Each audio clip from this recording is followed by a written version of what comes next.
Hey everyone, my name is Daniel Hill. We're going to be going through a movie that I actually very much enjoyed. It is a part of a franchise that is probably my favorite. That is Star Wars. This movie is called Star Wars: The Rise of Skywalker. It came out very recently, December in fact, and it is a movie that not only I enjoyed and talked about, but also many of my students at church. We would get in discussions and debates, throw theories around, what is this movie going to be like? So I know this is a movie that your kids or my students in church are going to be thinking about watching or may have already watched. So we're going to go through this movie. What is this movie about? What are some of the themes in this movie? Themes that you could discuss with your kids. Because it's always good to watch a movie or listen to a video or a song or whatever and talk about some of the deeper themes, some of the deeper meanings, because there's always something that a song or a movie is trying to convey. So we're going to go through that. What is Star Wars: The Rise of Skywalker trying to convey to the audience? So first off, is this a movie that you would want to bring to your students, that you would want them to see, or that I would want to bring my students to go see? Well, it is rated PG-13, and the reason of that is because, first off, there is some violence in the movie. Now, don't think of this as violence as grotesque or very bloody, as this is sci-fi. It is sci-fi violence. There's a lot of lasers and blasters and lightsabers, but don't think of it as there's blood squirting everywhere, something that you might not want to take your children to. It's not as bad in that.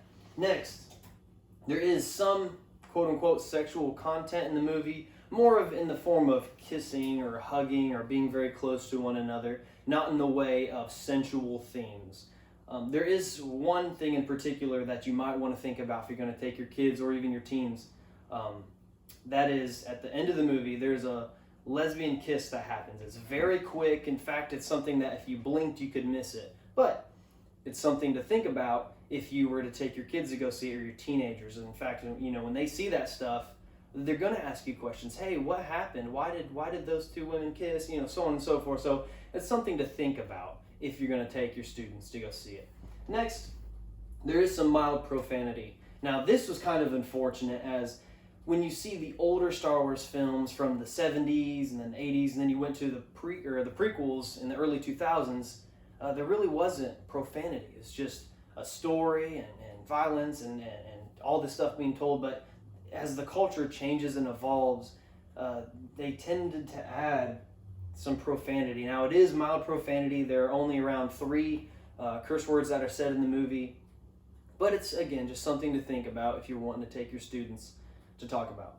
Last thing, there's some quote-unquote, I will definitely say that, alcohol/drug use. And I say this because in this movie, they're not talking about literal alcohol that people could drink, such as like beer or whiskey or whatever it may be, or drugs, that being like, marijuana and so on and so forth. No, this movie talks about a space drug called spice. Initially your kid might not understand this, or your teenager might not understand this, or they might get it and say, hey, what are they talking about with that spice? So it's just something to think about. So lastly, this movie, it is 2 hours and 22 minutes long. Now, it is a very fast-paced movie. It's kind of almost too fast. It's going from scene to scene to scene. So if you enjoy Star Wars and you enjoy stories and battles, this 2 hours and 22 minutes does not seem long at all. But if you do not enjoy this, it might feel like a drag. So let's go into some of the characters. Who are the characters involved in this movie in particular? First off, some of the heroes, just a couple of them. We have Finn, we have Poe, and then we have Rey. And these are characters that really finally come together, as they hadn't been together too often in the last 2 movies. They finally come together, and they're trying to figure out different ways to catch the main bad guy. Finn, who has a very interesting story arc. He was a former First Order trooper, which was the main bad guys. Think of them as like Nazis or so on and so forth. Just bad people that are taken, that are indoctrinated. And in his first battle, he decided that I am not going to do this. I'm not going to do what you want me to do, and I want to run away from this. And he ended up joining the good guys, which is the Resistance. Next, we have Poe, who is a resistance fighter. He's very good at his job, but he's also very brash and kind of abrupt, and made some bad decisions in the last movies that cost a lot of casualties. And then next we have Rey. Rey is an interesting character because she deals with, first off, she's force sensitive, so she's using all these powers, but she's torn between the light side and the dark side, which is something very significant in Star Wars. Is, the good side is the light side and the bad side is the dark side, and she can almost use both sides, and she is torn between, could I become good, could I become evil? And some of these themes are very great that you could talk about with your kids that are torn between, if I do this I could become bad, or I could be thought of in a negative way. And so there are some themes with her character that could introduce you to talk with your students. Next up, let's talk about some of the villains. First off, this is one of the main villain that was introduced all the way in The Force Awakens. His name is Kylo Ren. Now, if you don't know who he is, and you know some of the older films, he is the son of Han Solo and Leia Organa. And he was originally trained by Luke Skywalker to be a Jedi, but as he progressed, he began to develop dark side powers and in fact turned to the dark side, and he wanted to fulfill what his grandpa said, or what his grandpa started, which is grandpa being Darth Vader. In fact, that's why he wears the helmet often, and he wants to just rule the galaxy and just be the baddest that he can be. And he goes to great lengths to do this. In fact, he kills his own father in the first movie. So one thing that's interesting about this character is he's completely the opposite of many characters in Star Wars. Many characters in Star Wars have dealt with the light side and they struggle with the dark side, but he has joined the dark side, but he continually struggles with becoming good. In fact, in all three movies, especially this one, he's pulled between the light side and doesn't know what he should do, but he wants to be bad, but he doesn't know if he should be. So he's a very dynamic and interesting character. And next, the main bad guy in this entire film is, in fact, Darth Sidious. Now, he comes back.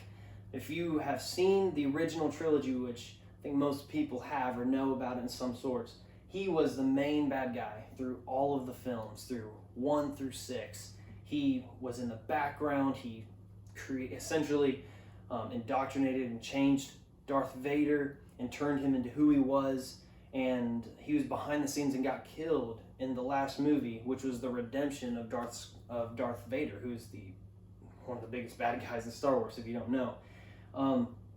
Anyways, the movie starts off with the dead speak, and it's talking about Darth Sidious. Now, this movie never fully explains how he comes back, but he comes back in some capacity, and it just goes through how he wants to again take over the galaxy and do this by instilling fear in the people. So the main bad guy is somehow back. So let's continue on. What is this story about?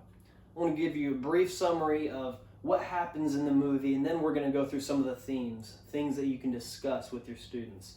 So this movie starts off with the character of Kylo Ren, who is attempting to find this bad guy, this Darth Sidious, this Palpatine that is in the universe. And he's trying to do it because, again, he wants to rule the universe himself. He doesn't want that competition. So he goes to this planet and he finds him, and through actually seeing him, he fears him and sees just the power that he really still has, even in his weak form. And this man discusses how he wants to take Rey and turn her to the dark side. And Kylo Ren decides to join up with him because he has this massive fleet of enemy ships that he has himself, and Kylo Ren knows that he wants to utilize that fleet.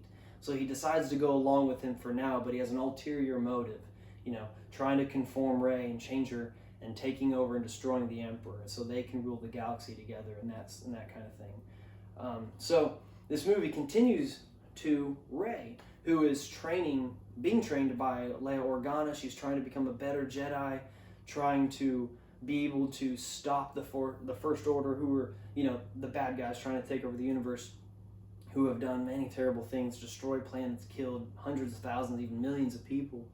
and she's trying to become a better fighter. She's trying to, in fact, connect to Luke Skywalker, who actually became a Force ghost in the last movie. I know this is kind of a lot of information if you don't know Star Wars, but this is just to give you a brief summary. So she's going through this training, and while she's going through this training, she realizes that she can't connect to Luke for some reason. And in the midst of this, the characters of Finn and Poe come back to the planet with information that Darth Sidious, that being Palpatine, the main bad guy, has returned to the galaxy, and he's trying to take over. He's trying to destroy the resistance and to rule once more. And they see this and they say, we have to stop him now. But they don't know where he is. They have no clue. But they have some clues as to how they can find him through a leaker or traitor in the First Order. So they begin to go on this kind of fetch quest where they have to find these different items, and it'll progress them further on to find their ultimate goal. And they keep going to this, they go to this planet. They find out that Rey has the power to heal through the Force, and through this, Rey is still conflicted with, anger and turning to the dark side and being used for the light as she actually shoots Force lightning, which is a dark side power. And this begins her fear of, what if I could turn? What if I could become evil? So we progress on, and she finds out that where she can find the information to find Darth Sidious, who is Palpatine, she can find this information on the wreckage of the Star Destroyer, of the Death Star that he supposedly died in. And they go to this Death Star, the wreckage of it, which is in it's on this planet, it's in this vast ocean, but the wreckage is all still there. And she goes onto the Death Star, and she starts looking and rummaging through it and finds an area where she has a Force vision of sorts. And this Force vision gives her an image of what she could become if she turned to the dark side. She sees an evil version of herself and has to fight this evil version. But she quickly finds out that this evil version is vastly more powerful than she is. In fact, she overtakes her very quickly. And this, again, just continues with that fear of, what if I turn to the dark side? I could become more powerful, but I would betray my friends. I could hurt those that I love. I could become different. I don't know. I don't want to do that, but I'm torn and I'm pulled in this way. She struggles with this anger. She struggles with this fear of turning to the dark side. And in the midst of this, she meets and sees Kylo Ren, who they continually have this dynamic fight throughout this whole chase. And in the middle of these fights, it is revealed that she is in fact a Palpatine, meaning that she is the granddaughter of the most evil man in the Empire, in the universe.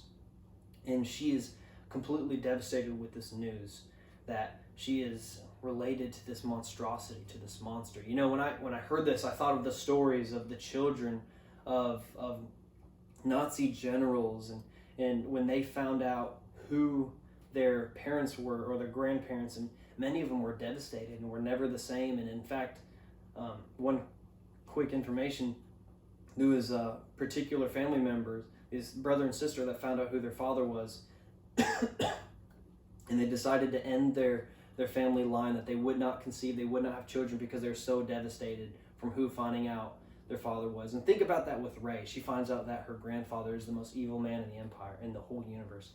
And she's torn with this, and she's fearful of this, that she could become this, that she could follow him. So she's having this massive battle with Kylo Ren on the wreckage, and she gives into her anger for a moment, and she strikes and stabs Kylo Ren. That would normally be a mortal wound. Now, as Kylo Ren is sitting down and he realizes what has happened and that he's been defeated, she lets go of her anger, and she becomes calm, and she heals him with the power of the Force. Now, this is going to be something you'll see later on in the movie. She then flies away in his ship to the land where Luke stayed, and he hid for so many years because of his fear. And she said that, I'm going to stay here, I'm going to live out the rest of my life here, because I don't want to become what my grandfather is. She has that fear of becoming an evil monster just like he was. But in this time, she meets the Force ghost of Luke, who she could not connect with earlier. And he begins to discuss with her, and he tells her this specific line. He says, over confronting fear is the destiny of the Jedi. And this is a major line because Luke dealt with fear all throughout the end of his life, the last 20, 30 years of his life, because he thought of what I could become, of what I did, of my nephew turning to the dark side, and was this a part of me? He wrestled with this, and he ran away from it because of his fear. And he begins to tell her, I was wrong. We must confront fear. You must confront your own fear of not being scared of who you could become, but pursuing who you know you can be. Being the Jedi, being the good person that you can be. Well, this movie kind of climaxes on the world. They find out where Palpatine is, where this evil man is, and Rey flies there, as well as her friends, Finn and Poe and the rest of the Resistance, but there's not much of Resistance left. They don't have many ships, and they fear, man, we don't have enough to be able to defeat. We don't have enough to be able to fight. We're going to be destroyed easily. But Poe says a great line. He talks about how, if we stand up to this evil, others will join us. And they put out a distress signal saying, we're going to do this. We're going to take on the baddest guys in the universe, and we need to stop them now, and we need help. And they go to this battle, and Rey, while they're battling in the air, all these ships, Rey and then Kylo Ren, who turns to the light side, he decides to help her. They're fighting Palpatine while all this craziness is going on in the air, and Palpatine defeats them both pretty easily, and he in fact throws Kylo Ren down a hole and starts to destroy all the fleet. And the fleet, they're afraid, like, man, this is it, we're gonna die. But then they see the Millennium Falcon, one of the best ships and known ships in all of Star Wars, comes with thousands and thousands and thousands of ships. They stood up to this monstrosity, to this evil, and others joined their cause. They joined in the fight, so they were not alone. It is then that the movie kind of gets close to the end, where Rey decides to take up her swords, and she defeats Palpatine, the most evil man in the universe. And she does it not with hatred, not with fear, but because she wanted to stand up to this evil and stand up for her friends, stand up for those that she loved. She did it through love. And it's a powerful message at the very end of the movie.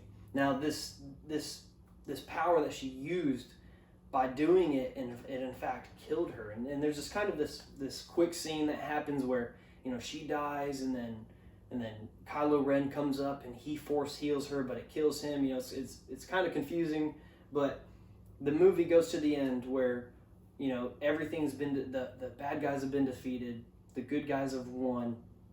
Rey goes to the planet of Tatooine, which is Luke's home planet. And she buries his lightsabers as kind of a memorial to who Luke was and who Anakin was. And, she decides to take up, instead of the name Palpatine, which is the most evil name in the universe, she takes up the name of Skywalker. And the movie ends. So that is a gist of what this movie is about, of what happens in the movie. So I'm sorry I've kind of spoiled the whole thing for you, but you can kind of have an understanding of what you would take your children to see, or your teenagers to see, and what are some of the things that you might talk about with your students. So let's go through some of the themes and talk about some of the bigger points that we can discuss with our students, with our children. First is that family is not just about biology. Now, you see in this picture, you have these characters that none of them are related in any way, but they are able to come together and unite and essentially become a family. You see this with friends who've come from broken homes, and they connect and they become like a family, or parents that adopt children that are in no way related to them, but they do it because they love them and they become a family. And this is something that you could discuss with your students, with your kids, that just because you're not related to someone doesn't mean they can't be family, that you can't have a close, intricate, beautiful bond with them. Next, talk about fear is the path to the dark side. Now, of course, this would be a funny term to use with your high schooler. I'm not going to go to one of my teenagers at church and say, hey, don't turn to the dark side. No, but you can talk to them and say, hey, fear can lead you down a path you don't want to go. It's going to take you down somewhere, just as Rey feared of what she could be. I could become an evil monster just like my grandfather. I could become, I could kill, I could turn from my friends, I could do all these bad things. But instead, we shouldn't fear what we could be, but pursue who we can be. As Christians, we continually pursue Christ. We encourage our students to pursue Jesus, to be a good person, to love people, to help people. Because if you live a life of fear of what you could be, you're not going to live a life that has any meaning at all. You're going to be in constant fear. You're not going to do anything really with purpose. So next, you can talk to your students about how anger negatively impacts the choices that we make, and it can take us down the wrong path. You think about Kylo Ren, for example, his character, how he consistently lived in anger, how he in fact struck down and killed his father in anger, Han Solo in the first movie, saddest moment. It was all, anger can lead us to do things we don't want to do. That's where you see the importance of Scripture, where it's like, don't let the sun go down while you're angry, and different things. And really, when you're angry with someone, you're going to say some things that you either don't mean, or things that are going to go way below the belt that are not nice. And with my students, sometimes many of them act up, and many of them can say things that can really get on your nerves or make you upset, or especially as a parent. But if we act out when we're in anger, that's not going to be a good representation of Christ, or we could say things that we don't really mean that could really hurt that child. So let's think about that, and we could talk about that, with our own students. Anger is going to lead you down a place that you don't want to go. Next, when you stand up to a bully, it can inspire others to do the same. Just as they stood up to the most evil man in the galaxy, thousands upon thousands of others joined their cause. And that very same thing can happen in our work environments, or with our students as they go to school, and we discuss these things with them, whether students are being bullied or hurt in some capacity. Many others may want to join in with that cause. They might want to say, hey, don't do that, but they're afraid to take that first step. And if we take that first step and stand up for that person, it may help others to stand up as well, stand up to that bully, stand up to that person who's oppressing someone. So let's be that first step. Let's talk about this with our kids, with our students, how they can take that first step and stand up for those being oppressed, being hurt, being beaten. Lastly, the theme of redemption and choice. Just as Kylo Ren, he lived a life, the latter part of his life, where he was evil. He chose evil. He chose to be bad. He wanted to be, but he was redeemed. And that is a story that reminds me of Paul. Paul in the Bible lived a life where he persecuted and killed Christians, put them in jail, did all these things in the name of what he believed, what God wanted him to do. But he realized that what he was doing was wrong, and he was redeemed by Jesus Christ. That's not just a story of Paul, but as a story of every Christian, where we are redeemed by the name of Jesus, by the blood of Jesus. And this is something we can talk about with our students, where many of them feel that they have gone too far down a road that they don't want to go, and they've done too many bad things that God could never care for them. And this is when we discuss with them how this isn't true. Even while we were still sinners, as Romans talks about, Jesus still died for us. And we can discuss this with them, discuss this with our children, discuss this with our students, as many of them feel that they could never do anything in their own power to receive that redemption. But explaining to them, it's not by your own power, it's by Jesus who loves you and cares for you. So those are some of the themes that are really introduced in this film. Now, first off, all of these themes, I got all of this from StarWars.com. It goes through some of these themes. It's a really good article that it discusses, so this was not my own piece that I chose going through the themes. But that, I just want to say that real quick. And lastly, is this a movie, what's the conclusion? Is this a movie that you'd want to take your kids to? Is this good? Is this bad? First off, the movie was pretty good. I did enjoy it. It's kind of torn between critics, but it was a good movie. It's not bad. There are some things you want to watch out for, as I said before, the profanity. There's 3 cuss words. There's a quick kiss between 2 women. It's very quick, but you still might want to watch out for that. And then there's the violence and the talking of spice, which is their version of drugs or alcohol or something. So there's a couple of things that you might want to think about taking your students to go see this. But ultimately, it's a good story. It's a fast-paced story, but it's a good story of redemption and of overcoming evil or good overcoming evil. So I hope that you enjoy it. I hope that you'll be able to make it out and see this movie, and that you'll enjoy it and you'll be able to discuss some of these things with your students. So thank you very much.